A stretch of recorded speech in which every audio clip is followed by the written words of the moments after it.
Hey everybody, Minnesota Fishing Opener 2022 has come and gone. I know a lot of you got out and chased down some fish.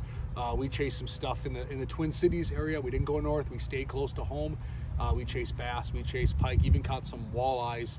Just wanted to take a little break here and talk about how we caught our fish, what the fish are doing, what you can expect if you're gonna get out this week.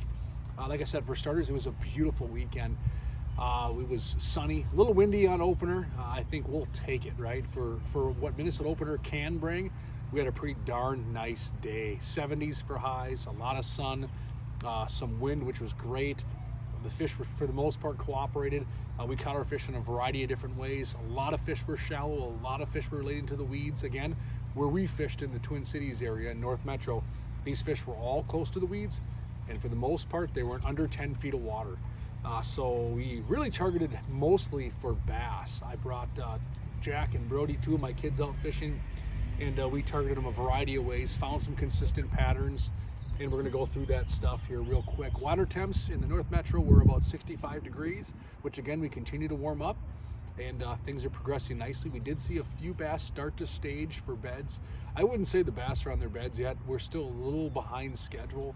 It's gonna start to happen, and we're gonna go from there. The pike were chowing all over the place. They were running all over in the weeds, on the weed lines and the shallows. It seems like we couldn't keep those away of our baits. And really, how do we get our fish to go? A variety of ways. Moving baits were probably the most successful. We threw a lot of chatterbaits, swim jigs, shallow cranks, things like that. The go-to chatterbait for us was that green pumpkin or the whitened pumpkin. And we just put your favorite bait in the back end, whether it's a Zacco, whether it's a creature bait like this one. I happen to be throwing here as a 1/2 ounce green pumpkin jackhammer. Caught a lot of fish on that. I'm throwing it on a 7.6 heavy action rod, 14-pound fluorocarbon, and I absolutely love the Shimano Corrado DC for throwing these. You can throw them a mile, they go a long ways. We caught a pile of fish on this. I think some of our biggest fish came on this presentation, whether it be bass and pike. So the chatterbait caught a lot of fish. Easy to fish. We put them on a spinning rod for Brody. He was chucking that. Jack caught some fish on a buzz bait. So these fish are right in that 3 to 6 foot range. A lot of these bass, even the pike, just a good time of year to get out and go fishing and catch fish. When we actually slowed down and really focused on the bass, we caught them really 2 different ways. One, Wacky Rig. I fished a Wacky Rig pocket fry. I know Jack and Brody fished a Wacky Rig Cometa, but the same concept, that Wacky Rig slow down, 20-pound braid, fluorocarbon leader, and we got these fish to go. So this was a great way to catch fish that are moving around the shallow cover, shallow water, starting to stage. Obviously a Wacky Rig is something that we put in our arsenal and use all season long, especially works well this time of year. We also threw a Ned Rig at these fish. You know, you could pitch this condensed version jig worm. We know what a Ned Rig is. We've talked about this before. This happens to be the brand new Ned Ringer. And this is just a small 3-inch profile bait. It's ribbed. It's got a little ball in the end.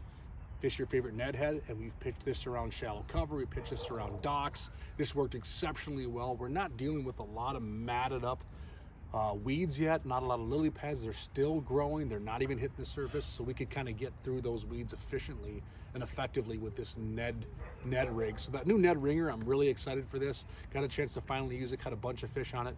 And again, we're fishing this the same way. 20-pound braid, fluorocarbon leader, and going to town and covering water. So those are 2 ways you really targeted the bass. And then to get just a bunch of different fish to go, I threw this sassy grub.